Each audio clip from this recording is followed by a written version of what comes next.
இதுல எது வேணும்னாலும் ZEE5 ஆப்ல இருக்கு. ஆப்பை டவுன்லோட் பண்ணுங்க. இலவசமா பாருங்க.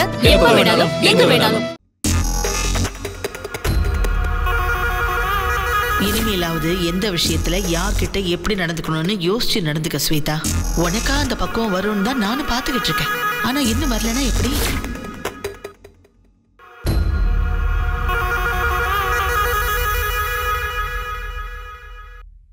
ஸ்வேதா,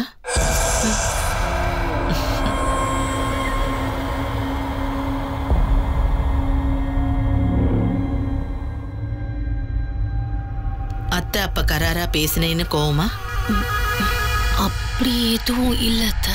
இத பாரு ஸ்வேதா, ஒரு விஷயம் ஞாபகம் வச்சுக்கோ. நான் என்ன சொன்னாலும் உன் நல்லதுக்கு தான் சொல்லுவேன். புரிஞ்சுதா?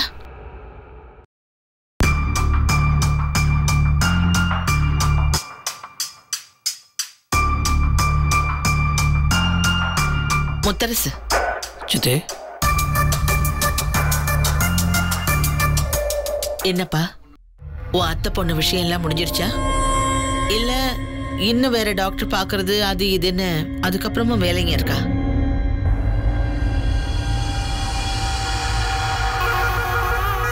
நம்ம குடும்பத்தை பத்தியும் சில முக்கியமான விஷயங்களை பத்தியும் உங்ககிட்ட பேச வேண்டியிருக்கு.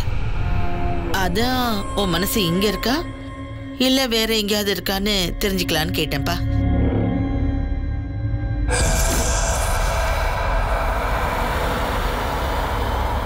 என்ன சித்தி இப்படிலாம் பேசிட்டு இருக்க?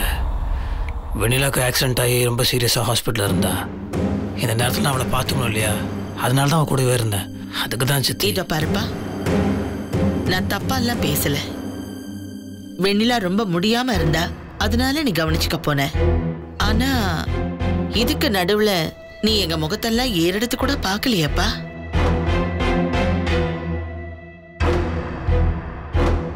சாப்பாடு தூக்கம் எல்லாத்தையும் மறந்து அதே வேலையா தானே இருந்த.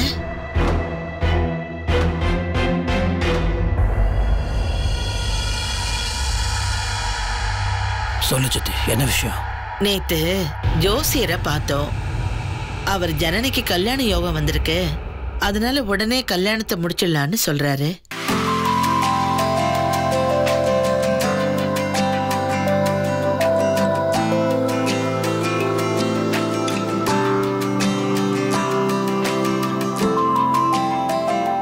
எனக்கும் அது நல்லதுன்னு தான் மனசுக்கு படுது. ஏற்கனவே உங்க கல்யாணம் தள்ளி போகுது. அதான் முதல்ல ஜனனி கல்யாணத்தை முடிச்சிடலான்னு. அப்படியே சித்தி? ஆமாப்பா, ஒரு அண்ணனா நீயே முன்னாடி நின்று இதை பண்ணிருக்கணும். என்ன பண்றது?